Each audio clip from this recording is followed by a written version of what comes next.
नमस्कार दोस्तों, study IQ में आपका स्वागत है। मेरा नाम है कमलेंद्र शेखावत और ये वीडियो है हमारा on political science and international relations. यहाँ हम प्रीवियस ईयर क्वेश्चंस डिस्कस कर रहे हैं from the year 2017 to 20। Before getting into the topic, मैं आप लोगों को ये बोलना चाहूंगी कि प्लीज अपनी कंसेप्चुअल नॉलेज को स्ट्रेंथन करें, टॉपिक्स को अच्छे से समझें, कंटेंट क्या है, मैटर क्या है। यूपीएससी में बहुत इंपॉर्टेंट है कि आपको पता होना चाहिए कि क्या पढ़ना है, क्या नहीं पढ़ना है। तो आपको अपने कंसेप्चुअल नॉलेज को स्ट्रेंथन करना है और अच्छे से सिलेबस एंड टॉपिक को समझना है। फॉर दैट आप लोग हमारी स्टडी आईक्यू की एप्लीकेशन को डाउनलोड कर सकते हैं। स्टडी आईक्यू की वेबसाइट से UPSC political science and international relations का स्मार्ट कोर्स अवेल कर सकते हैं। So let's get started, guys. So this topic, ये टॉपिक आपको कहाँ मिलेगा? We would be discussing democracy here. यहाँ हम क्या डिस्कस कर रहे हैं? डेमोक्रेसी। ये टॉपिक आपको अपने सिलेबस को, मैंने हमेशा बोला है, प्लीज अपने सिलेबस को अच्छे से याद करें। देखते ही कोई भी टॉपिक जो होगा आपको पता होना चाहिए कि ये सिलेबस के कौन से पोर्शन से पूछा गया है। So डेमोक्रेसी आपको मिलेगा आपके पेपर 1 सेक्शन ए टॉपिक 6। ये जो भी क्वेश्चंस हैं, हमने जो भी स्टूडेंट्स हैं जो अपना मेंस लिख रहे हैं उनको फोकस में बनाया है, उनको फोकस में रख के बनाया है। एंड ऑल्सो जो भी स्टूडेंट्स अपना मेंस रखेंगे, पॉलिटिकल साइंस अपना ऑप्शनल रखेंगे, उन सबको रख के बनाया है।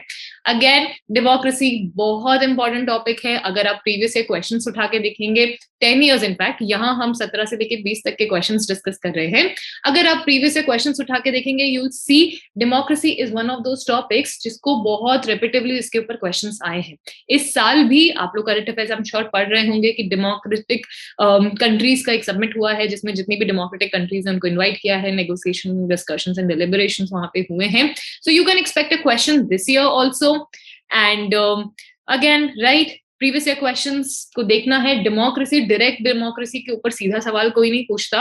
अगेन तो कंसेप्चुअल नॉलेज स्ट्रांग होनी चाहिए, साथ में करंट अफेयर्स भी पता होने चाहिए कि क्या किस तरीके से चल रहा है। So let's get started guys. First question जो आपका है, it is on deliberative democracy. Obviously आप लोगों ने अगर पढ़ा है अच्छे से तो आपको समझ आएगा। तो ये जो क्वेश्चन है, इट इज 2017 का क्वेश्चन है। So what is it? Deliberative democracy does not have its salience without participation and participatory democracy does not have its credence without deliberation. So यहाँ आप देखेंगे ध्यान से, 2 क्वेश्चंस पूछे गए हैं, right? It is not just 1 question. तो इस क्वेश्चन को आंसर करने के लिए आपको डेमोक्रेसी का डेलिबरेटिव डेमोक्रेसी भी आनी चाहिए एंड पार्टिसिपेटिव डेमोक्रेसी भी, मतलब दोनों का मतलब पता होना चाहिए। यहाँ कॉन्सेप्ट्स क्रिस्प क्लियर होने चाहिए। सो दिस क्वेश्चन यूपीएससी का 2017 का क्वेश्चन है, 20 मार्क्स का क्वेश्चन है। And like I said, like I've always been saying this thing, please add it to the word limits. शब्दों का ध्यान रखें, उनको लिमिट्स को एक्सीड ना करें। फायदा ये होगा, इधर उधर की खचक पचक नहीं रखेंगे एंड ऑल्सो टाइम मिलेगा दूसरे क्वेश्चंस को आंसर करने के लिए। एंड कहाँ से मिलेगा उसको solution? Practice practice practice practice, right? So again deliberative democracy पता होना चाहिए, पार्टिसिपेटिव डेमोक्रेसी पता होना चाहिए। सो अगेन एक ही पैटर्न है जो हमने प्रीवियस ईयर क्वेश्चंस जो पहले डिस्कस किए हैं उनमें भी, introduction, body and conclusion. Now in body आपको क्या करना है? बॉडी में आपको बैलेंस आंसर में एक चीज और ध्यान रखें, यूपीएससी में जो मेंस है, आपके इंटरव्यू में फॉर श्योर आपकी पर्सनालिटी टेस्ट है, उसमें आपकी पर्सनालिटी, आप सामने बैठे होंगे, आपसे सवाल पूछे जाएंगे, आप दे देंगे जवाब। लेकिन आंसर्स में भी आपकी पर्सनालिटी दिखनी चाहिए। एंड एक सिविल सर्वेंट को एक बैलेंस पर्सनालिटी रखना बहुत जरूरी। आप कोई एक्सट्रीम व्यू मत ले, क्योंकि आप फ्यूचर सिविल सर्वेंट्स हैं। आप अलग अलग तरह के लोगों को डील करेंगे, लेकिन आप अलग अलग तरह के लोगों को कब डील कर पाएंगे?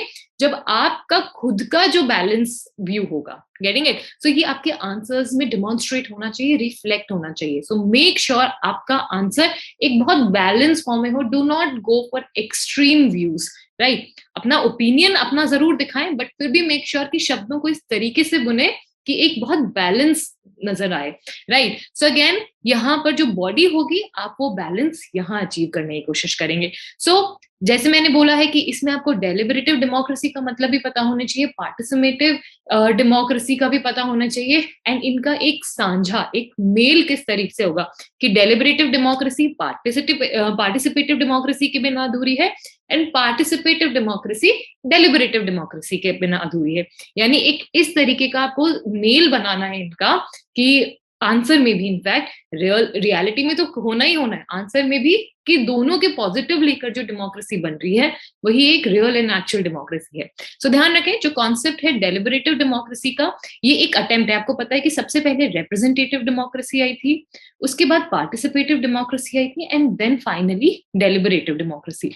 तो हम लिख सकते हैं कि डेलिबरेटिव डेमोक्रेसी जो है वो अटेम्प्ट है पार्टिसिपेटिव डेमोक्रेसी को और रिप्रेजेंटेटिव डेमोक्रेसी को किस तरीके से रिकाउंसिल किया गया, राइट? जब कमियां दिखी रिप्रेजेंटेटिव डेमोक्रेसी में, तब आया पार्टिसिपेटिव, एंड जब पार्टिसिपेटिव में भी कमियां उठकर आई तो डेलिबरेटिव कॉन्सेप्ट आया, राइट? सो ये एक अटेम्प्ट है। बॉडी में हम क्या लिखेंगे, पहले हम डेलिबरेटिव एंड पार्टिसिपेटिव डेमोक्रेसी को ब्रीफली एक्सप्लेन करेंगे, राइट? एंड उसके बाद ये दोनों किस तरीके से एक बैलेंस करके एक रियल डेमोक्रेसी क्रिएट करेंगे उसे लिखेंगे। So concept of participatory democracy क्या कहती है, रिगार्ड्स पीपल्स पॉलिटिकल पार्टिसिपेशन। जो जनता पॉलिटिकली पार्टिसिपेट कर रही है वो एक बेसिक प्रिंसिपल है डेमोक्रेसी का, यानी जनता का पार्टिसिपेशन। अब्राहम लिंकन ने भी यही बात की थी कि जो जनता है, मासेस है, उनका जो पार्टिसिपेशन है is the essence of democracy. So ये कहां से आ रहा है, पार्टिसिपेटिव डेमोक्रेसी से। सो इन शॉर्ट,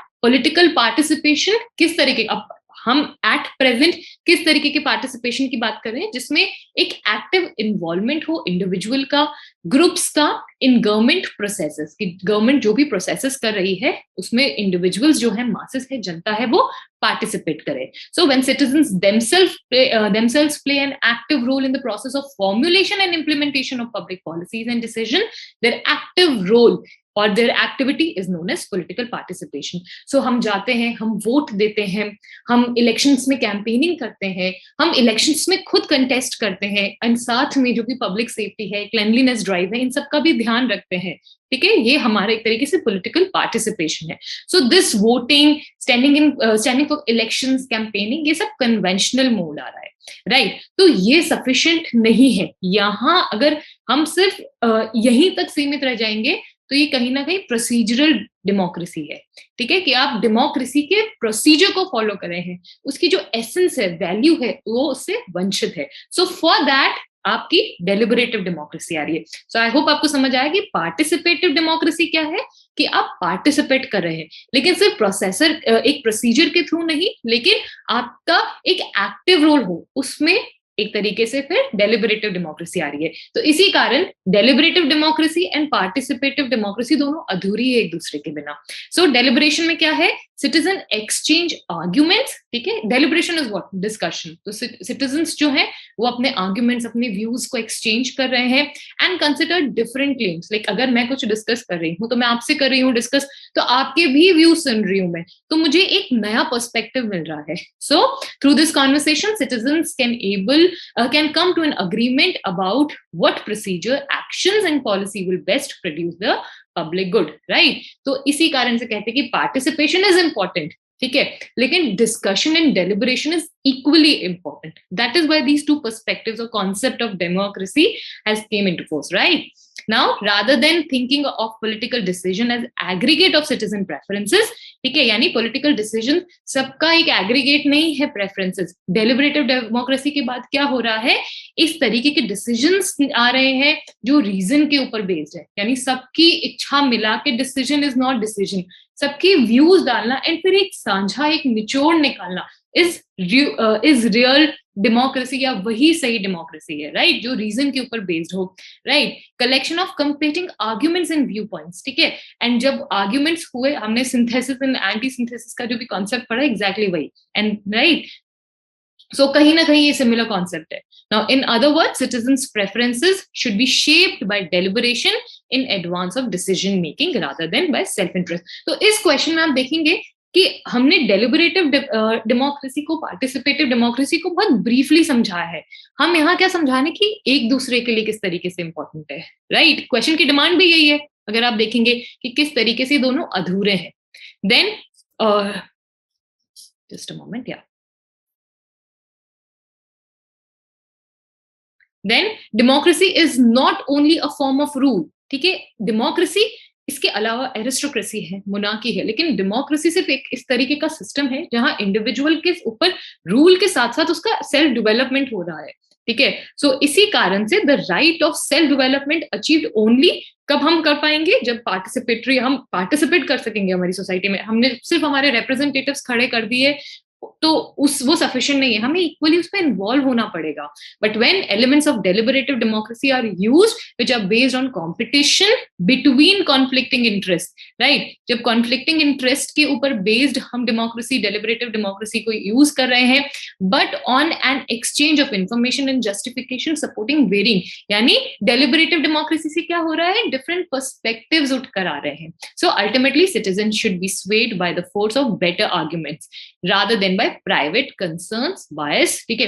देखिए पार्टिसिपेटिव डेमोक्रेसी में कहीं ना कहीं आप बायस हो सकते हैं, एक ग्रुप है वो सिर्फ अपने लिए प्रोपोगेट कर सकता है, लेकिन जहां डेलिबरेशन आएगा तो दोनों ऑपोजिट व्यूज वाले ग्रुप बैठेंगे, बात करेंगे, डिस्कशन करेंगे, रीजन के बाद जो पॉलिसी आएगी वो बेटर होगी। तो यहाँ पर डेलिबरेशन जब होगा तब बायसनेस के, पार्शियलिटी के चांसेस कम होंगे, ठीक है। पार्टिसिपेशन इज इंपॉर्टेंट क्योंकि पार्टिसिपेट करेंगे, देन उसके बाद deliberation is equally important. Now, as an act of opposition or public interest involves public participation and is a strong manifestation of a strong awareness of the public interest. ठीक है, Rousseau जो थे वो participatory democracy के बहुत बड़े supportive थे, right, और इन्होंने ही कहा था कि भाई दिस इज पार्टिसिपेटिव डेमोक्रेसी के थ्रू जो डिफरेंट इंटरेस्ट है कम्युनिटी के वो सामने उठकर आ सकते हैं, एंड डेलिबरेटिव डेमोक्रेसी के थ्रू क्या होगा, उनको जगह मिल सकती है, जो इरैशनल इंटरेस्ट है, जो लॉजिकल इलॉजिकल इंटरेस्ट है, उनको एक तरीके से हटाया भी जा सकता है।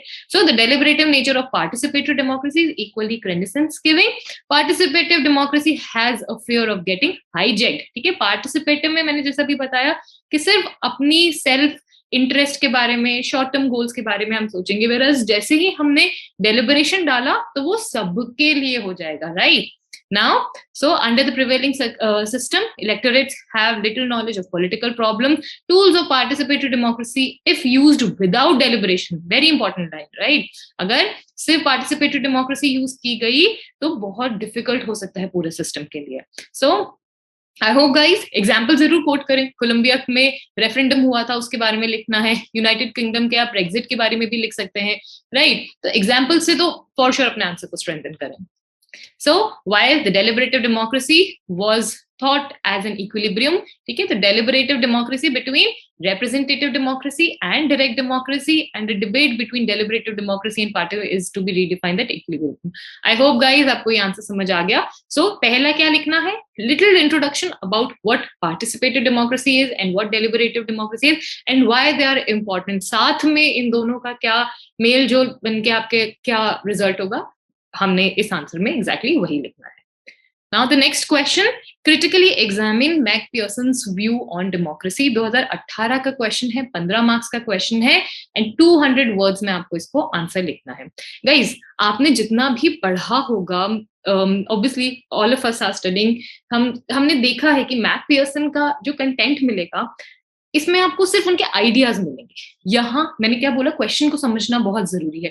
पहले वाले क्वेश्चन में सिर्फ आपको deliberative democracy and participative democracy समझा के खत्म नहीं करना था, उनमें एक बैलेंस बना के कि एक इक्विलिब्रियम कैसे अचीव किया जा सकता है वो बताना था। यहाँ आपने ध्यान रखना है कि इधर क्रिटिकली एग्जामिन करना है। यहाँ आपसे मैकपियर्सन के व्यू नहीं पूछे हैं, यहाँ आपसे उनके व्यूज को क्रिटिसाइज करना है आपको। मेक श्योर अगर आपने सिर्फ इधर मैकपियर्सन के व्यू लिख दिए तो आपको मार्क्स नहीं मिल रहे हैं, लेकिन आपने उनके व्यू को अपने व्यू से सपोर्ट किया कि क्यों आपको लगता है कि इनके व्यू पूरी तरीके से सही नहीं है या कहाँ आप उन्हें क्रिटिसाइज करें, वो हाईलाइट करना है। Please understand the question, do not, and यहाँ पर अब आपकी नॉलेज काम आएगी कि आपने कितना पढ़ा है। यहाँ पर आप देखेंगे कि आपको कैसे आपने अगर मैकपियर्सन पढ़े हैं तो आपको समझ आएगा कि किस तरीके से उनकी बात हाइपोथेटिकल है, किस तरीके से यूटोपियन वर्ल्ड में वो जी रहे हैं। प्रैक्टिकली इस तरीके से चीजें अभी भी हमने अचीव नहीं की है, राइट। सो आई होप आपको क्लियर है। अगेन क्या कैसे लिखना है, हल्का सा ब्रीफली डिस्क्राइब हिज व्यूज कि वो सोचते क्या थे, and then major portion cover with criticism. I hope this is clear. So will start that way only. थोड़ा सा मैकपियर्सन का इंट्रोडक्शन कि भाई he was a critical liberal, he was a liberal but he was equally criticising the core जो भी concept था liberalism को, जो बहुत एक तरीके से एक स्ट्रिक्ट प्रिंसिपल्स उसके साथ अटैच किए थे, उसको he was criticising. That is why he is known as critical liberal. He was a liberal, but he was criticizing some of the aspects of liberalism, right? So he was a critical of some aspects of liberalism. So this is why he is known as critical liberal. I hope आपको ये समझ आ गया. So उनके work के बारे में लिखे, democratic theory and essay on retrieval, life in times of liberal democracy, ये दोनों उनके वर्क्स हैं. तो इस तरीके से आंसर लिखना है आपको, राइट? देन मैकफिर्सन ने बेसिकली क्या कहा था कि डेमोक्रेसी को आप कैपिटलिस्ट वर्ल्ड के साथ खत्म नहीं कर सकते. मतलब एक तरीके से जो कैपिटलिस्ट कंट्रीज थी वो डेमोक्रेसी के ऊपर अपनी मोनोपोली जमा रही थी, एज इन कि डेमोक्रेसी सिर्फ कैपिटलिस्ट कंट्रीज में ही पॉसिबल है. मैकफिर्सन ने कहना था कि ऐसा नहीं है, socialist and third world countries में भी डेमोक्रेसी हो सकती है, गिवन कि वो डेमोक्रेसी के जो बेसिक प्रिंसिपल्स उन्हें फॉलो करें. So capitalism and market system is not essential for democracy, right? Rule of law is important for democracy. ये किसका कहना था? मैकफिर्सन का. अपना इस आइडिया को हमें क्रिटिसाइज करना है, right? I hope this is clear. So Macpherson rejects the monopoly of capitalism and democracy.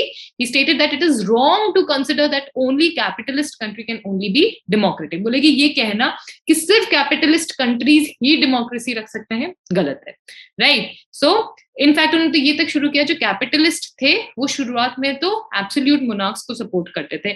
Then eventually liberalism का concept आया. So according to him there can be other models of democracy too, जिसमें उन्होंने socialist countries को भी consider किया है कि socialist countries, जहां पे सोशलिस्ट कंट्रीज में क्या है, आपको वन पार्टी दिखाई देती है. तो बोले अगर इस वन पार्टी को मासेस का सपोर्ट है, जनता का सपोर्ट है, ठीक है, तो वो डेमोक्रेसी हो सकती है. ऑल्सो ये जो वन पार्टी है इसमें इंट्रा डेमोक्रेसी हो, इंट्रा पार्टी डेमोक्रेसी दिखाई दे. अगर ये दो फीचर्स अगर इसमें हैं, एक तो जनता का सपोर्ट, उस पार्टी को जनता सपोर्ट करेगी, दूसरा वो पार्टी अपने आप में अपने वर्किंग में डेमोक्रेसी को फॉलो करेगी, तो अगेन वो डेमोक्रेटिक सिस्टम हुआ, right? And open up the closed bureaucratic system. Second third world countries के लिए भी उन्होंने बोला है कि there can also be democracy if there mass is for the support of the program for the ruling party. ठीक है, कि जो भी वहां पे काम हो रहे हैं, अगेन उनकी जो पॉलिटिकल पार्टी है उसको सपोर्ट मिल रहा है, legitimized by mass enthusiasm. I hope guys, तो ये व्यू है मैकफिर्सन का.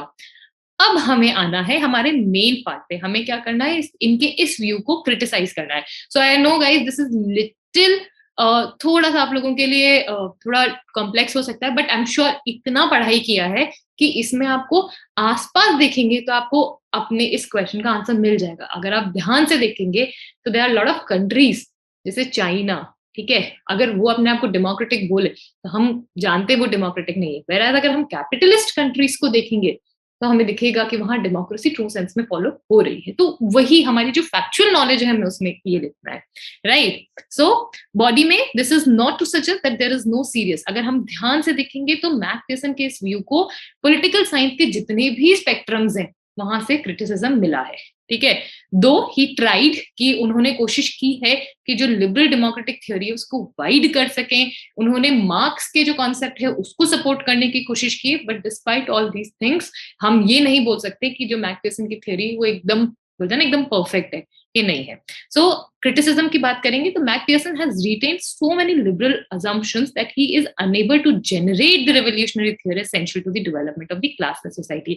कि मैकफिर्सन ने लिबरलिज्म के इतने सारे कॉन्सेप्ट्स रिटेन कर लिए कि समझाते समझाते वो खुद ही कंफ्यूज हो गए कि सोशलिज्म की जो रियल डिमांड्स है उसको नहीं लेते हुए, कि उनको समझ ही नहीं आ रहा कि वो अभी भी लिबरलिज्म को हिट वो कर रहे, क्रिटिसाइज लिबरलिज्म को है, लेकिन अपने क्रिटिसिज्म में लिबरलिज्म को उन्होंने इतनी ज्यादा इंपॉर्टेंस दे दी है कि कहीं ना कहीं ऐसा लग रहा है जो वो पिक्चर दिखा रहे हैं अगेन वो लिबरल आइडिया ही बता रहे हैं. सो फर्स्ट क्रिटिसिज्म कि उनका जो अजम्पशन है लिबरलिज्म की कोर वैल्यूज को उन्होंने शेड ही नहीं किया अपनी डेमोक्रेसी को समझाते हुए.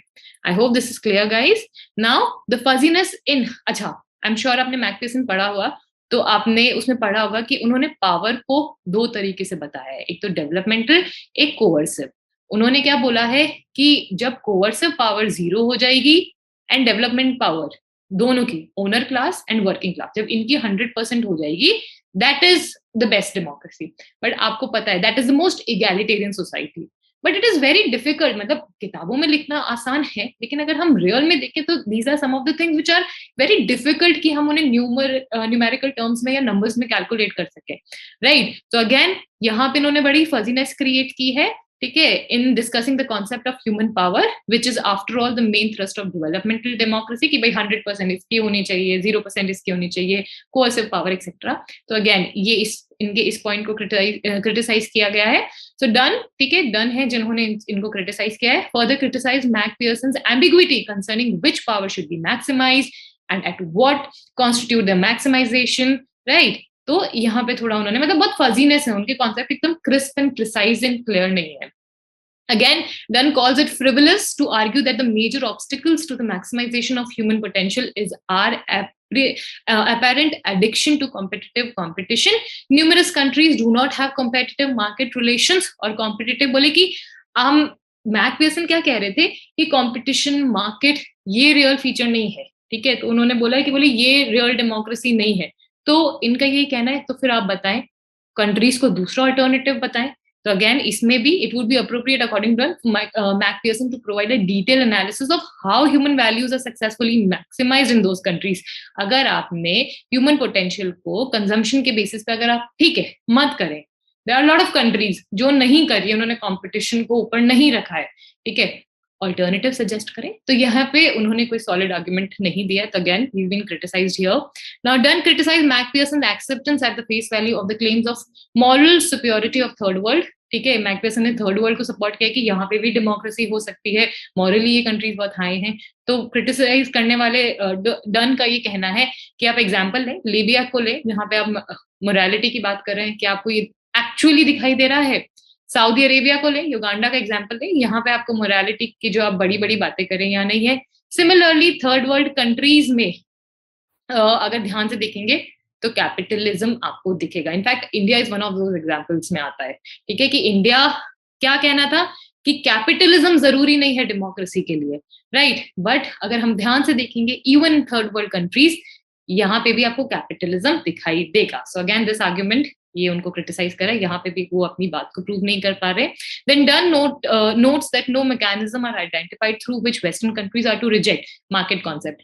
साथ में डन का कहना था कि भाई आप मार्केट कॉन्सेप्ट को हटा दें, पॉसिबल ही नहीं है, अभी तक कोई दूसरा इस तरीके का कॉन्सेप्ट आया ही नहीं है जो मार्केट कॉन्सेप्ट को डिफीट कर सके, right. And again his theory was full of vagueness and lack of precision, right? So doesn't conclude करना है, in Mac Pearson's view, different types of systems which undertake to fulfill the aspiration of the masses enjoy support of the masses and provide for the, कि यहाँ पे conclusion में आपको बिल्कुल balance करना है कि हाँ एक बहुत पावरफुल थियरी दी है, अगर ध्यान से देखें तो सही भी है, लेकिन अगर हम अप्लाइड फॉर्म में देखें, एप्लीकेशन के फॉर्म में देखें, तो ये पूरी तरीके से अपनी बातों पर खड़ी नहीं होती। तो this is how you will end your answer. Now, comment on substantive democracy. Very simple, very direct question. 2018 का क्वेश्चन है, 10 मार्क्स का एंड 150 वर्ड। यहाँ आपको सिंपली पता होना चाहिए कि सब्सटैंसिव डेमोक्रेसी क्या है, प्रोसीजरल डेमोक्रेसी क्या है। अभी प्रीवियस क्वेश्चन डिस्कस किया था, उसमें मैंने आपको स्लाइड आइडिया दिया था।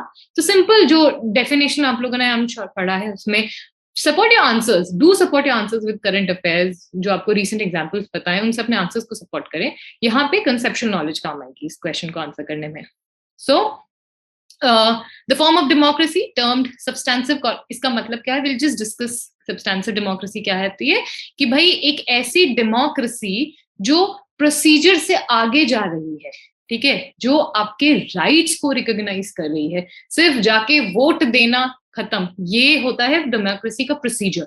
लेकिन रियल में आपके राइट्स को, आपकी इच्छाओं को, आपकी एस्पिरेशन को कोई सिस्टम एड्रेस कर रहा है, is true democracy, right? So the form of democracy termed as substantive corresponds to that which goes beyond the political sphere and extend to the social life, ठीक है। तो political sphere से beyond, जहाँ पे equality हो, सबको equal opportunities मिल रही है, सब लोग happy हैं, मैक्सिमाइजेशन ऑफ एस्पिरेशंस हो रहा है, इज अ ट्रू डेमोक्रेसी। जाकर वोट दे रहे हैं, कैंपेनिंग में पार्ट कर रहे हैं, is not true democracy in the sense, right. So ये डेमोक्रेसी, सब्सटेंसिव डेमोक्रेसी का जो कॉन्सेप्ट था, ये कहाँ से उठा था?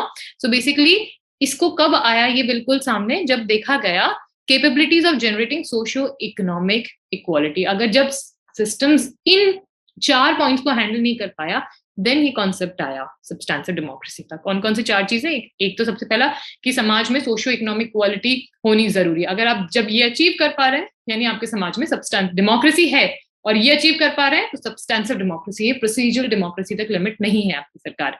Promoting the participation of greatest possible number of people, creating mechanisms that make the government work for the people, promoting order without intervening in the private life of the individual. अगर आप ये चीजें अचीव कर पा रहे हैं, that means you have a substantial democracy. अगर ये अचीव नहीं हो पा रही तो अभी भी आपकी डेमोक्रेसी प्रोसीजरल है, राइट? प्रोसीजर एंड प्रोसीजर को फॉलो करना, वोट डालना एक्सेट्रा, ठीक है, इलेक्शंस में खड़े हो पाना, ये 18 की आयु रख देना वोट डालने का एक्सेट्रा, तो ये नहीं है। जब ये चारों चीजें अचीव हो पा रही, that means there is a true democracy in your society. So main difference procedural and substantive democracy का यही है, is that for substantive democracy material equality matters as much as formal. भाई पॉलिटिकल इक्वालिटी तो है ही important, but material equality, आपका समाज में इक्वालिटी है, egalitarianism है आपके समाज में, highlighting thus the relevance of the socio-economic and cultural rights. In addition, not only the rules of the games are the ones that matters, but also elements involved in democratic games must have access to an impartial and high quality education, universal health. सारी चीजें achieve हो रही है तब आपकी country एक real democratic country है, यानी सब्सटेंसिव डेमोक्रेसी है वहां पर। So those who define substantive democracy advocate for the universality, protection and effectiveness of social rights and for the respect of autonomy and dignity, right? तो substantive democracy को जो support करते हैं वो लोग सपोर्ट करते हैं इन सारी चीजों को भी। I hope this is clear, guys. Now, for substantive democracy to exist, there must be a strong rule of law, ठीक है, एक स्ट्रॉन्ग रूल ऑफ लॉ होना बहुत जरूरी है सब्सटेंसिव डेमोक्रेसी के लिए, राइट?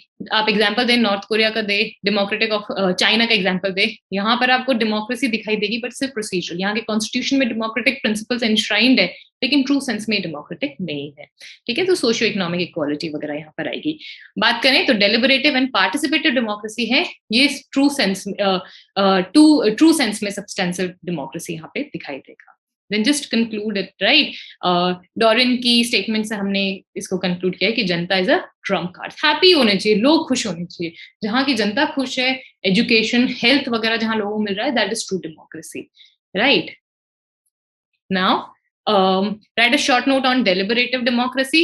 हमने जस्ट डिस्कस किया है डेलिबरेटिव डेमोक्रेसी भी 2019 का क्वेश्चन है, 10 मार्क्स का क्वेश्चन है, 150 वर्ड्स, राइट? तो स्टार्ट करें एरिस्टोटल की स्टेटमेंट के साथ जिसमें उन्होंने बात की व्हाट इज डेलिबरेटिव। अगेन जहां जनता इन्वॉल्व हो रही है डेलिबरेटिव, यहाँ पे आपको पार्टिसिपेटिव के बारे में नहीं लिखना, deliberative again discussions, negotiation, associations यहाँ पे। तो common people deliberating can arrive at a better decision, ठीक है, कोई ऐसे डिसीजन पे पहुंचना जहाँ जनता डायरेक्टली इन्वॉल्व है अपनी डिसीजन मेकिंग में। So democracy, deliberative democracy school of thought is a political theory that claim that the political decision should be the product of fair and reasonable discussion. Right? You just discuss it. John Rawls and Habermas जो है इसके strong propagators हैं, तो इसमें thinkers के नाम जरूर involve करें क्योंकि इसमें सिर्फ डेलिबरेटिव डेमोक्रेसी के ऊपर आपको एक शॉर्ट नोट लिखना है।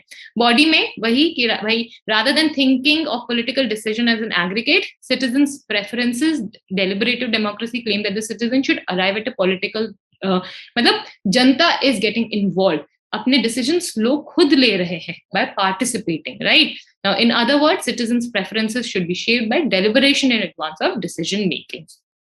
Now, deliberative theorist का क्या claim है कि भाई this deliberative process of exchanging arguments by contrasting viewpoints can and should produce a consensus, right? We've just discussed it, right? Features की बात करें कि क्या इंपॉर्टेंट फीचर्स होते हैं, तो democracy should be public and should be, ठीक है, कि जो भी इश्यूज हो डेमोक्रेसी में वो पब्लिक हो, लोगों के सामने हो कि क्या चल रहा है, सरकार किस तरीके से काम कर रही है। Second, processes with democratic institution must be public and subject to public scrutiny, ठीक है, किस तरीके से, पहली बात क्या मुद्दा है, सरकार किस तरीके से उन मुद्दों पे काम कर रही है, दोनों, क्या मुद्दा है पता होना चाहिए, क्या डिसीजंस होंगे उसके ऊपर वो जनता को पता होना चाहिए, एंड साथ में जनता अपना सरकार तक ओपिनियन पहुंचा सके तो वो चैनल, वो कम्युनिकेशन होना चाहिए। चैलेंजेस कि इसमें क्या चैलेंजेस आ रहे हैं, अगेन कि लोग इतने ट्रिकी क्वेश्चंस को हैंडल कर सकते हैं या नहीं कर सकते हैं। So again mode of expression, सबके पास वो मोड ऑफ एक्सप्रेशन है ही नहीं, तो वो जनता किस तरीके से कम्युनिकेट करे, पहला ये आ रहा है। तो if only certain modes of expression, forms of arguments, अगर बहुत स्पेसिफिक तरीके से, यानी आप किसी पैनल पे बुला के जनता discuss, you can not invite 130 crore people और वो एक जगह आके डिस्कस करे, तो सिर्फ जो उनमें से एलीट होंगे, इंटेलिजेंट होंगे, वही लोग आके अपनी बात रख सकते हैं। तो अगेन जिस तरीके से आप अपनी इंफॉर्मेशन कम्युनिकेट कर रहे हैं वो लिमिटेड है, पहला चैलेंज ये है। दूसरा, हर लोग में इतनी समझदारी नहीं है कि वो इतने कॉम्प्लेक्स क्वेश्चंस को एड्रेस कर सके। तो these are the challenges. And conclude करना, अगेन एक बैलेंस कंक्लूड करें, लिखें कि इंपॉर्टेंट है एंड क्यों इंपॉर्टेंट है, just like that. I hope guys this is clear. Now the last question, representative democracy means the people as a body must be able to control general directions of the government। यहां पर आपको देखो क्या लिखना है, representative democracy के बारे में लिखना है एंड जनता किस तरीके से, ध्यान रखें representative democracy में क्या होता है, हम दो तरह की डेमोक्रेसी होती है, direct and indirect. Indirect democracy जो होती है वो रिप्रेजेंटेटिव डेमोक्रेसी होती है, जिसमें हम एक तरीके से हमारे लोग भेजते हैं वहां पर, राइट, वो हमें रिप्रेजेंट कर रहे हैं। लेकिन वहां हमारा काम नहीं खत्म हो गया, यहाँ पर जनता को रिप्रेजेंटेटिव डेमोक्रेसी में उनके ऊपर एक कंट्रोल रखने की जरूरत है, जो भी रिप्रेजेंटेटिव है उनको कंट्रोल करने की जरूरत है। So modern democracies, modern societies with their bureaucratic concentration of power, ये बात क्यों आई कि अभी देखा जा रहा है कि रिप्रेजेंटेटिव्स को हर 5 साल के लिए हम, मतलब 5 साल 4 साल, डिफरेंट सिस्टम में डिफरेंट है, तो उसके ये जो बीच का टाइम है तो उन्हें कोई कंट्रोल नहीं कर पा रहे। तो कहीं ना कहीं रिप्रेजेंटेटिव डेमोक्रेसी का रिप्रेजेंटेटिव डेमोक्रेसी में डिक्लाइन हो रहा है। ये कब सही रह सकती है, जब जनता कंट्रोल करेगी, पैसिवली इन्वॉल्व ना होकर एक्टिवली इन्वॉल्व होगी, यही ट्रू डेमोक्रेसी है, राइट। 20 का क्वेश्चन है, 15 मार्क्स, 200 वर्ड में आपको इसको आंसर करना है। So for representative democracy to work properly it is complemented by participative. Again क्या बताया था मैंने स्टार्टिंग में कि रिप्रेजेंटेटिव अधूरी है, पार्टिसिपेटिव अधूरी है,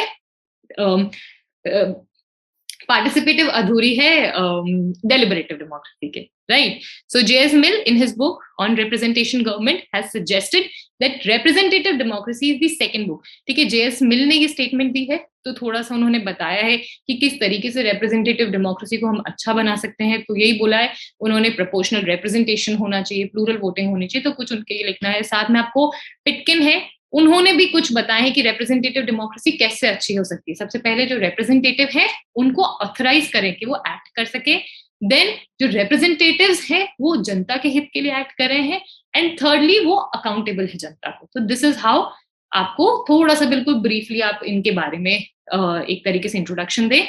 मेन बॉडी में एक तरीके से आपको स्पेसिफिक लिखना है कि कहाँ तरीके से जनता अपने रिप्रेजेंटेटिव को कंट्रोल कर सकती है। सबसे पहले जो ये इंस्टीट्यूशंस हैं, जो पार्लियामेंट है, जो प्रोसीजर्स हैं, वो एक तरीके से एक लिंक है, एक मीडिएटिंग इंस्टीट्यूशन है जहां पे स्टेट एंड सोसाइटी अपने व्यूज रख सकती है, राइट। तो such that representation is incomplete without, तो डेलिब्रेशन के थ्रू जो भी उस असेंबली में जनता बैठी है, जो भी रिप्रेजेंटेटिव बैठे हैं, वो डेलिब्रेशन के थ्रू कंक्लूड करें, पॉलिसीज उसके थ्रू लेकर आए। सबसे पहले जनता ने अपने डिफरेंट लोग भेजे हैं, तो ये जो इंस्टीट्यूशन है ये प्लेटफॉर्म है जहां डिस्कशन के थ्रू, डेलिब्रेशन के थ्रू जो भी पॉलिसीज है वो अचीव होनी चाहिए। तो फर्स्ट हम इस तरीके से बात की कि इस तरीके से कंट्रोल किया जा सकता है। सेकंड उन्होंने बात करी है कि देयर आर डिफरेंट वेज जिसके थ्रू हम इंस्टीट्यूशन से एक तरीके से कनेक्ट हो सकते हैं, स्पेशली जो ये न्यू सोशल मूवमेंट्स वगैरह है। आपने अभी देखा है जो हरियाणा की जो भी फार्मर्स रिवोल्ट हुई है, उसमें किस तरीके से एक बहुत हिस्टोरिकल इवेंट हुआ है। तो उसमें ये भी लिखा है कि ये फर्स्ट इंस्टीट्यूशन तक हो जाए, सेकंड जनता अपने व्यू सोशल मूवमेंट के थ्रू, सिविल सोसाइटीज के थ्रू गवर्नमेंट तक पहुंचाए और उन्हें कंट्रोल करे, right. Now that means NGOs आ गई, ये सब लोग communicate with and influence their government between elections, यानी जो बिटवीन जो टाइम है एनजीओज के थ्रू, डिफरेंट सोशल मूवमेंट्स के थ्रू अपने गवर्नमेंट को कंट्रोल रखे। ना एनजीओज फुलफिल, अगेन एनजीओज की बात की, बहुत इंपॉर्टेंट रोल प्ले कर रहे हैं। Then political parties, again may be political parties जो है वो उधर से आ रही हैं, लेकिन अगेन ये भी जो भी हमारी एस्पिरेशन से डिजायर्स है उनको एग्रीगेट करके, हमारी वैल्यूज वगैरह एग्रीगेट करके एक प्रोग्राम के थ्रू हमारी हमसे लेकर हमारी सरकार तक पहुंचाती है। तो पॉलिटिकल पार्टीज बहुत इंपॉर्टेंट रोल प्ले करते हैं। Then participative representation also enable citizens, ठीक है, जनता को सर्वे एंड दूसरी तरीके से अपनी सरकार को कंट्रोल कर सकती है, not only through direct mechanism of voting but through the gathering exposure of information, surveys के थ्रू, डिफरेंट डिफरेंट लोगों से मिलना जानना, मीडिया के through, media is very important, ठीक है, जिनके थ्रू सरकार को हम कंट्रोल कर सकते हैं। Now there are innumerable agents also, जिन्हें हम सेल्फ ऑथराइज एजेंट्स बोलते हैं, जिसमें advocacy organisation, interest group, civil society, international NGO वगैरह आते हैं, ठीक है, जर्नलिस्ट आते हैं, फिलोन्थ्रोपिक फाउंडेशंस आती है, इनके थ्रू भी इंडिविजुअल्स हैं जो बहुत सारे काम कर रहे हैं, हम हमारे डिसीजन कोर्स को कंट्रोल कर सकते हैं गवर्नमेंट की। साथ में गवर्नमेंट ने भी बहुत सारे तरीके बताए हैं, बहुत क्रिएट किए हैं, जिसे सिटीजन रिप्रेजेंटेटिव्स कहा जाता है, new elected forms of representative body such as citizen panels, polls, deliberative forums, ठीक है, देखा ना न्यूज वगैरह में लोगों को बुलाया जाता है, उनसे पूछा जाता है, तो इसके थ्रू गवर्नमेंट ने भी बहुत तरीके दिए हैं जिससे लोग अपनी पॉलिसीज को कंट्रोल कर सकते हैं। Do include example in this answer, recent का ही डाले हैं, फार्म लॉज किस तरीके से रिपील हुए हैं, almost took 2 years for the people to convince the government, right, लिखें। देन एनलाइटन रिप्रेजेंटेशन के ऊपर बात की है, J S Mill and Edmund Burke है, उन्होंने बोला है कि एक्सेसिव कंट्रोल भी आप लोग अपनी गवर्नमेंट को नहीं कर सकते, क्योंकि उनका काम है आपके लिए डिसीजंस बनाना, तो control is important but let them work also, right. तो उन्होंने मिल की स्टेटमेंट है, representative have more experience than us, then they should be given the flexibility. Again close your answer, क्योंकि यहाँ पे भी रिप्रेजेंटेटिव डेमोक्रेसी नहीं पूछा है, रिप्रेजेंटेटिव डेमोक्रेसी में हाउ जनता कैन कॉन्ट्रीब्यूट, सिर्फ अगर रिप्रेजेंटेटिव के भरोसे छोड़ा तो obviously we would not be able to achieve whatever you know we want, democracy अधूरी रहेगी। व्हेन पीपल एक्टिवली पार्टिसिपेट, उस केस में ट्रू डेमोक्रेसी अचीव होगी। एंड किस तरीके से, एनजीओ के थ्रू, पॉलिटिकल पार्टीज के थ्रू, डिस्कशन पैनल्स के थ्रू, सोशल मूवमेंट्स के थ्रू, राइट, एक्सेट्रा, जो भी हमने डिस्कस किया है, प्लीज आप इन सारी चीजों को अपने आंसर, पैनल्स की बात करी हमने, मीडिया की बात करी हमने, ठीक है, राइट इट, इंटरेस्ट ग्रुप्स की बात करी, then and the answer with a balance view, right. I hope guys this is clear. आप हमें इन गिवन नंबर्स पे कांटेक्ट कर सकते हैं एंड अपनी क्वेरीज पूछ सकते हैं। Thank you so much for joining us guys and all the best.